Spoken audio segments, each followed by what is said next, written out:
जय हिंद विद्यार्थियों, मैं रामनाथ पटले इस YouTube चैनल मासाब जी में आपका स्वागत करता हूं। विद्यार्थियों, आज के इस कालखंड में हम कक्षा 10वीं यानी हाई स्कूल बोर्ड परीक्षा में सम्मिलित होने वाले विद्यार्थियों के लिए की बोर्ड परीक्षा के सामाजिक विज्ञान विषय के प्रश्न पत्र और बोर्ड द्वारा जारी मॉडल आंसर की जानकारी आज के इस वीडियो में हम आपको देने जा रहे हैं। बोर्ड द्वारा जारी मॉडल आंसर, जो कि मार्किंग स्कीम कही जाती है, इसमें दिए हुए प्रश्नों के उत्तर आपको परीक्षा में किस तरह संतुलित उत्तर लिखें कि आपको पूरे अंक प्राप्त हों, इसकी आपको बेहतर जानकारी हो पाएगी तथा इसी तरह सटीक उत्तर लिखकर आप अधिक से अधिक अंक प्राप्त कर सकते हैं। तो वीडियो को पूरा अवश्य देखें। साथ ही आग्रह है, अगर अभी तक आपने मासाब जी को सब्सक्राइब नहीं किया है तो ज़रूर सब्सक्राइब कर लें, जिससे कि आपको मासाब जी के आने वाले वीडियो लगातार मिलते रहें। तो आइए शुरू करते हैं आज का यह वीडियो। यह प्रश्न पत्र हाई स्कूल की मुख्य परीक्षा 2024 का प्रश्न पत्र है। ब्लूप्रिंट के अनुसार इस प्रश्न पत्र में प्रश्न क्रमांक 1 से 5 तक 30 वस्तुनिष्ठ प्रश्न हैं, प्रत्येक पर 1 अंक है। प्रश्न क्रमांक 6 से 23 तक सब में आंतरिक विकल्प दिए गए हैं। प्रश्न क्रमांक 6 से 17 तक अति लघुत्तरीय प्रश्न है और इनकी शब्द सीमा है 30 शब्द और प्रत्येक पर 2 अंक आवंटित है। तो प्रश्न क्रमांक 1 है, सही विकल्प चुनकर लिखिए। इसके अंतर्गत पहला प्रश्न है, गन्ना उत्पादन में भारत का विश्व में स्थान है। यहाँ पर 4 विकल्प दिए हुए हैं, जिसमें सही उत्तर है बा, दूसरा स्थान। ग्रिम बंधुओं का जन्म हुआ था। अ जर्मनी, ब फ्रांस, स रूस और द ऑस्ट्रिया। तो सही उत्तर है अ जर्मनी। तीसरा है, हिंदुस्तान सोशलिस्ट रिपब्लिकन आर्मी की स्थापना की गई थी।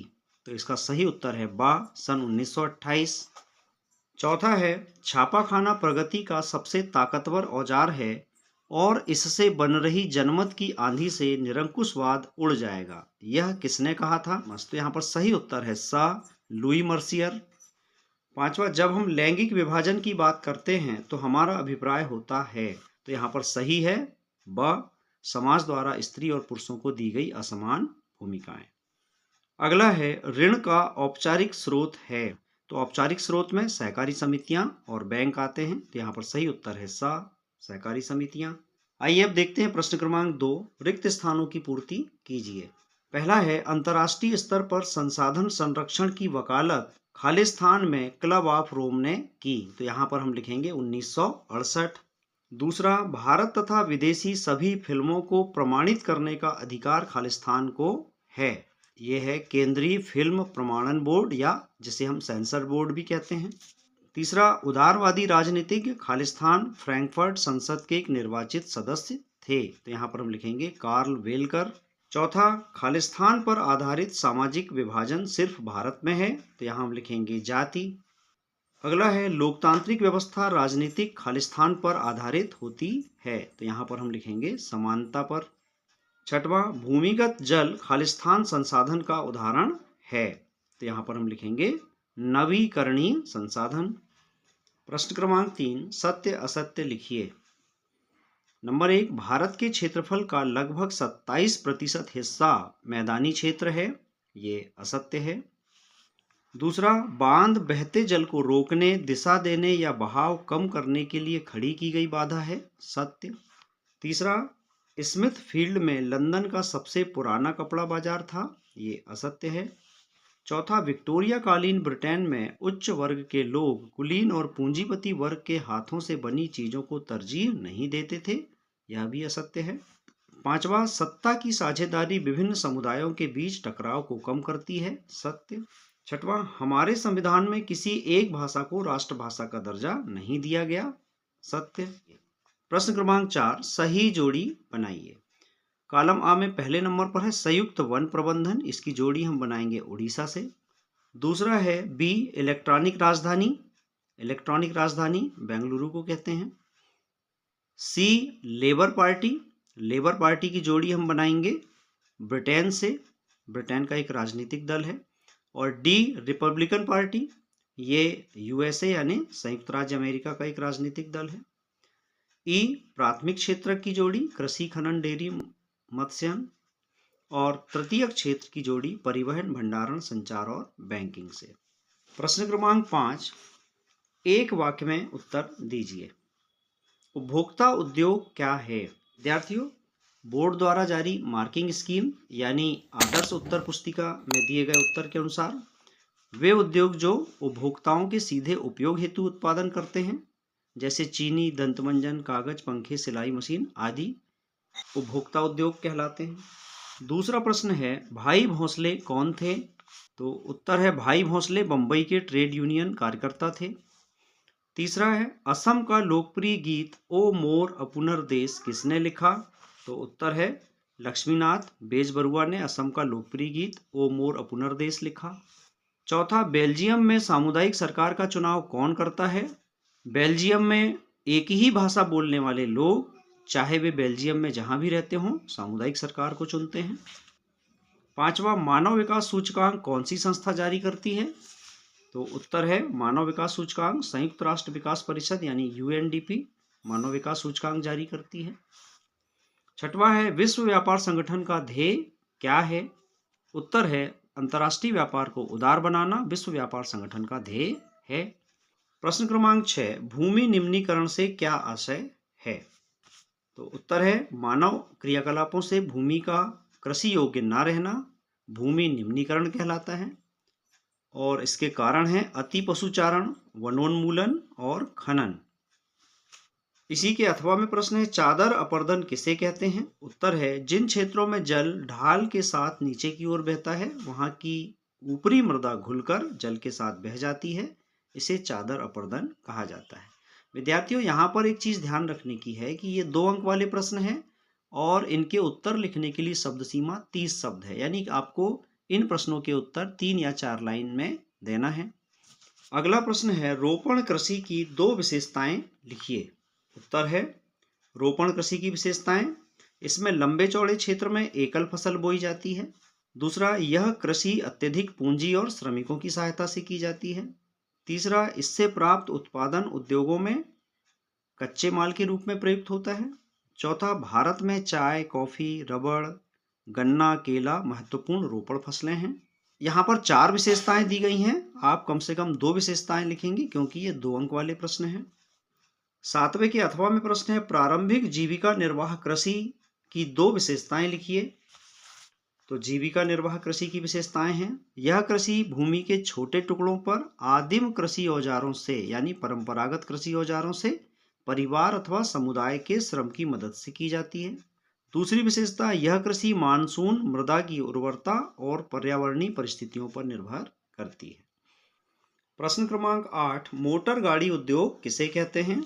तो उत्तर है, मोटर गाड़ी उद्योग यात्रियों तथा सामान के तीव्र परिवहन का साधन है। भारत में विभिन्न केंद्रों पर ट्रक, बसें, कारें, मोटरसाइकिल, स्कूटर, तिपहिया वाहन निर्मित किए जाते हैं। उदारीकरण के बाद इस उद्योग में आधुनिक मॉडल की कारें, दोपहिया तथा तिपहिया वाहनों के उत्पादन में अपार वृद्धि हुई है। इसके अथवा में प्रश्न है, सहकारी उद्योग किसे कहते हैं? What is cooperative industry? तो उत्तर है, जिन उद्योगों का स्वामित्व कच्चे माल की पूर्ति करने वाले उत्पादकों, श्रमिकों के हाथों में होता है। इनमें लाभ हानि का विभाजन भी आनुपातिक होता है, जैसे महाराष्ट्र के चीनी उद्योग, केरल के नारियल पर आधारित उद्योग।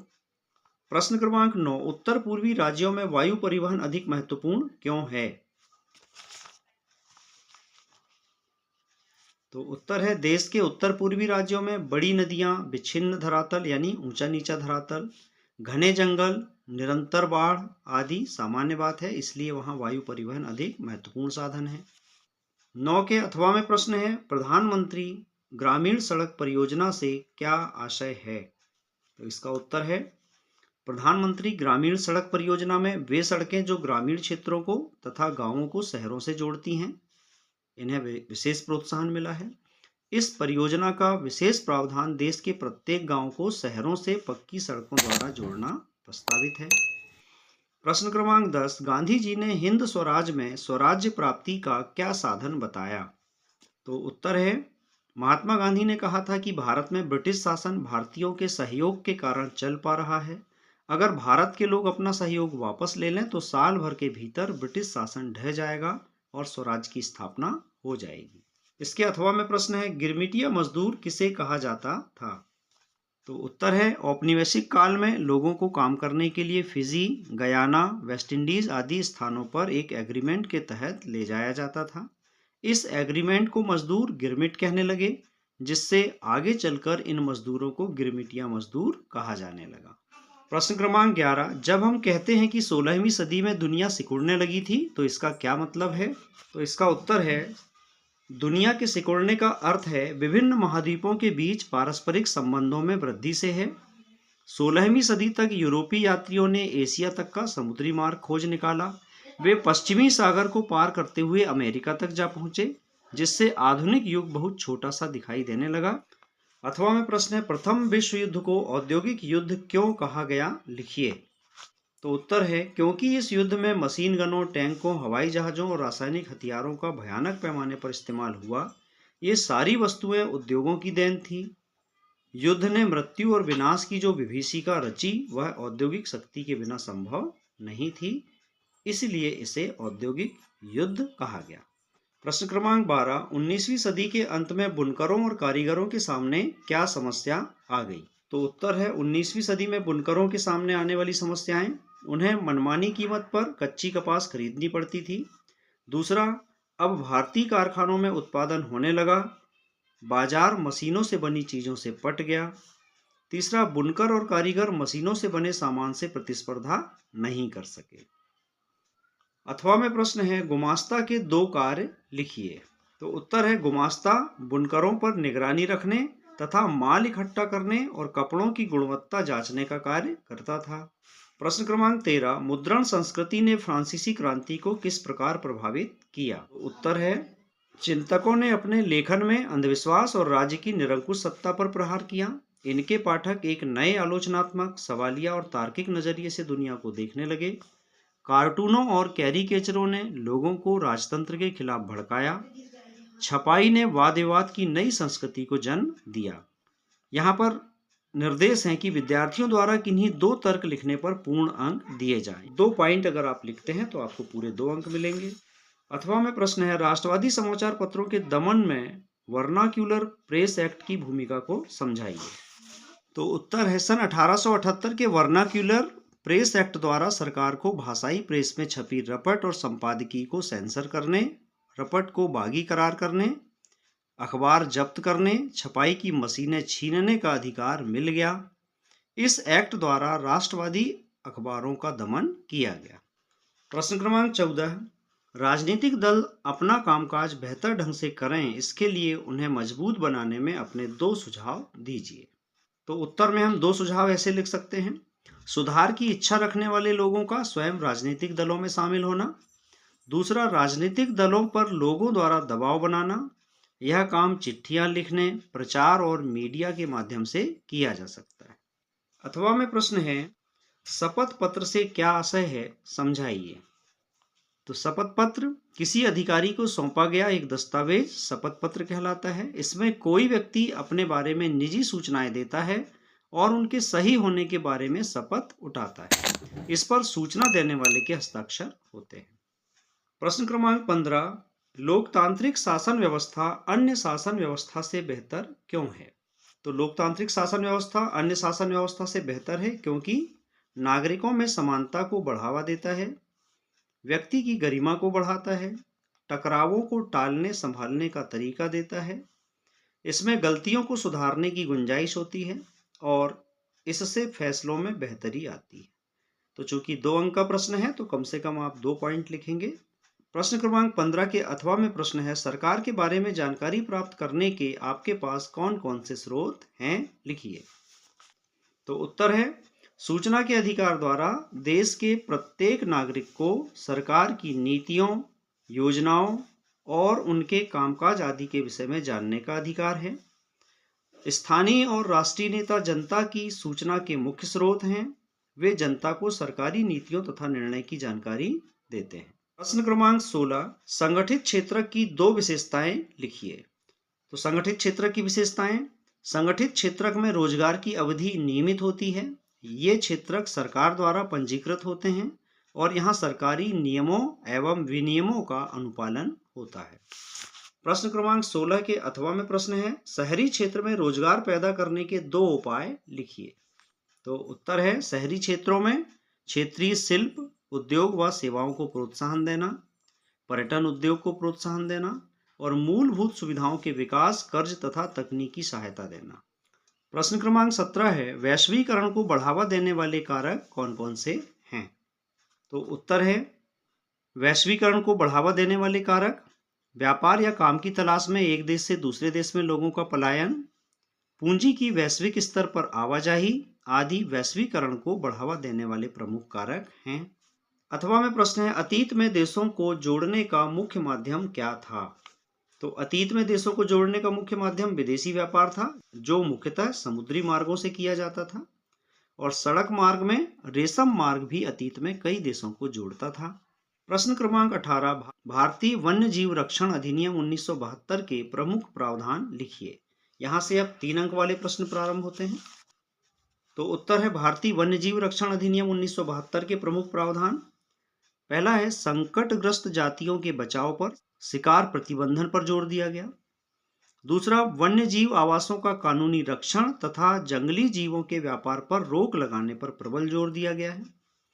तीसरा, केंद्र सरकार तथा राज्य सरकारों ने राष्ट्रीय उद्यान और वन्य जीव पशु विहार स्थापित किए। चौथा, केंद्रीय सरकार ने कई परियोजनाओं की घोषणा की, जिनका उद्देश्य गंभीर खतरे में पड़े कुछ विशेष वन्य प्राणियों को रक्षण प्रदान करना था। तो चूंकि 3 अंक का प्रश्न है, इसलिए विद्यार्थियों द्वारा कोई 3 प्रावधान लिखने पर पूर्ण अंक प्रदान किए जाएं, ऐसे निर्देश हैं। प्रश्न क्रमांक 19, संघात्मक शासन व्यवस्था और एकात्मक शासन व्यवस्था में अंतर स्पष्ट कीजिए। प्रश्न क्रमांक 18 के अथवा में है, जैव विविधता क्या है, यह मानव जीवन के लिए क्यों महत्वपूर्ण है?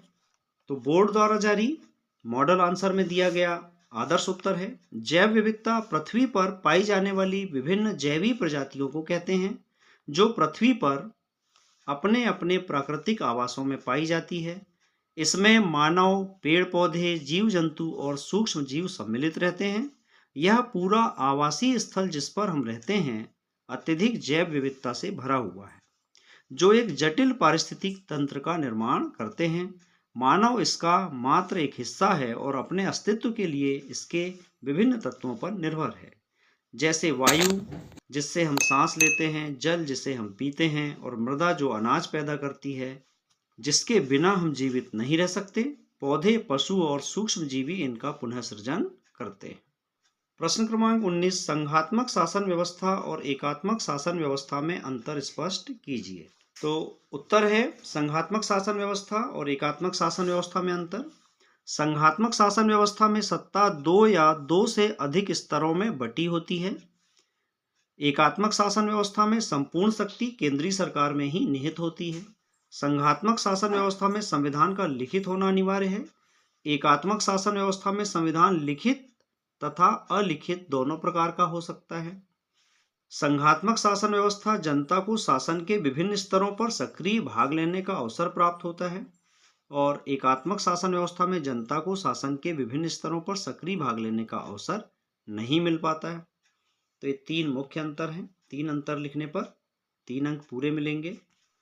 प्रश्न क्रमांक 19 का अथवा है, सत्ता के विकेंद्रीकरण के 3 लाभ लिखिए। तो सत्ता के विकेंद्रीकरण के 3 लाभ निम्नानुसार हैं। नंबर 1, अनेक मुद्दों और समस्याओं का निपटारा स्थानीय स्तर पर ही बढ़िया ढंग से हो सकता है, क्योंकि स्थानीय लोगों को अपने इलाके की समस्याओं की बेहतर समझ होती है। दूसरा, स्थानीय स्तर पर लोगों को फैसलों में सीधे भागीदार बनाना भी संभव हो जाता है। और तीसरा, स्थानीय सरकारों की स्थापना स्वशासन के लोकतांत्रिक सिद्धांत को वास्तविक बनाने का सबसे अच्छा तरीका है। तो 3 पॉइंट लिखने पर पूरे 3 अंक मिलेंगे। प्रश्न क्रमांक 20, क्या कारण है कि बैंक कुछ कर्जदारों को कर्ज देने के लिए तैयार नहीं होते? तो उत्तर है, कुछ लोगों के पास बैंक से कर्ज लेने के लिए ऋणाधार और विशेष कागजात नहीं होते। दूसरा बिंदु है, कुछ लोग इस अवस्था में नहीं होते कि ऋण का भुगतान कर सकें। तीसरा, कुछ लोग पहले से ही ऋण के जाल में फंसे होते हैं, इसलिए बैंक उन लोगों को और अधिक ऋण देना नहीं चाहते। कुछ लोग कर्ज लेकर जोखिम पूर्ण उद्यम शुरू करना चाहते हैं। बैंक ऐसे उद्यमियों को भी कर्ज देने के लिए तैयार नहीं होते। प्रश्न क्रमांक 20 का अथवा है, हमें भारत में ऋण के औपचारिक स्रोतों को बढ़ाने की क्यों जरूरत है? तो उत्तर है, हमें भारत में ऋण के औपचारिक स्रोतों को बढ़ाने की आवश्यकता है, क्योंकि नंबर 1, औपचारिक स्रोतों से मिलने वाले ऋण की ब्याज दर कम होती है, अतः यह ऋण अनौपचारिक स्रोत से लिए गए ऋण से सस्ता होता है। दूसरा, देश के विकास की दृष्टि से सस्ता और सामर्थ्य के अनुकूल कर्ज आवश्यक है। तीसरा, औपचारिक स्रोत से ऋण लेने में शोषण की संभावना कम रहती है। चौथा, औपचारिक स्रोतों में ब्याज पूरे देश में एक समान होती है, अतः कर्ज का बोझ नहीं रहता। पांचवा, ग्रामीण क्षेत्र में निर्धन लोगों को अनौपचारिक ऋण के स्रोतों के जाल में फंसने से बचाने के लिए ऋण के औपचारिक स्रोत बढ़ाने की अत्यंत आवश्यकता है। तो विद्यार्थियों, ये प्रश्न क्रमांक 18 से 20 तक 3-3 अंक वाले प्रश्न थे। अब प्रश्न क्रमांक 21 और 22 ये 4 अंक वाले दीर्घोत्तरीय प्रश्न हैं। इसमें प्रश्न क्रमांक 21 है, भारत के पूर्वी तट पर स्थित समुद्री पत्तनों का वर्णन कीजिए। तो प्रश्न क्रमांक 21 का उत्तर है, भारत के पूर्वी तट पर स्थित प्रमुख समुद्री पत्तन निम्न है, जिसमें पहला है तूतीकोरन पत्तन। तमिलनाडु के दक्षिण पूर्व छोर पर स्थित यह पत्तन एक प्राकृतिक पोताश्रय है। यह श्रीलंका, मालदीव आदि तथा भारत के तटीय क्षेत्रों की विभिन्न वस्तुओं के व्यापार को संचालित करता है। दूसरा, चेन्नई पत्तन। यह हमारे देश का प्राचीनतम कृत्रिम पत्तन है। व्यापार की मात्रा तथा लदे सामान के संदर्भ में इसका मुंबई के बाद दूसरा स्थान है। तीसरा, विशाखापट्टनम स्थल से घिरा गहरा व सुरक्षित पत्तन है। यह लौह अयस्क निर्यातक के रूप में विकसित किया गया था। और कोलकाता, यह अंतःस्थलीय नदी पत्तन है। ज्वारीय पत्तन होने के कारण तथा हुगली के तलछट जमाव से इसे नियमित साफ करना पड़ता है। इस पर बढ़ते व्यापार को कम करने हेतु हल्दिया सहायक पत्तन के रूप में विकसित किया गया है। तो 4 अंक का प्रश्न है, इसलिए कम से कम 4 पत्तन के बारे में आपको इसमें लिखना होगा। प्रश्न क्रमांक 21 के अथवा में प्रश्न है, भारत में रेल परिवहन के वितरण को प्रभावित करने वाले 4 कारण लिखिए। तो उत्तर है, भारत में रेल परिवहन के वितरण को प्रभावित करने वाले कारक। नंबर 1, उत्तरी मैदान में असंख्य नदियों के विस्तृत जलमार्गों पर पुलों के निर्माण में कुछ बाधाएं आई हैं। दूसरा, हिमालय पर्वतीय क्षेत्र, विरल जनसंख्या तथा आर्थिक अवसरों की कमी है।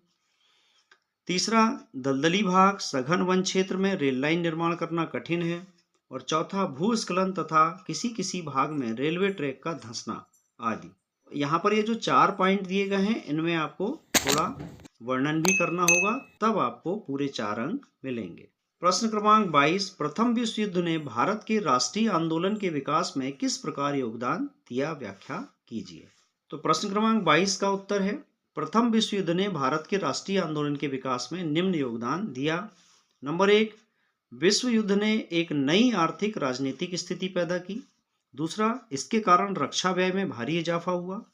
तीसरा, खर्चे की भरपाई के लिए ब्रिटिश सरकार ने युद्ध के नाम से कर्जे लिए और करों में वृद्धि की। चौथा, सीमा शुल्क बढ़ा दिया और आयकर शुरू किया गया।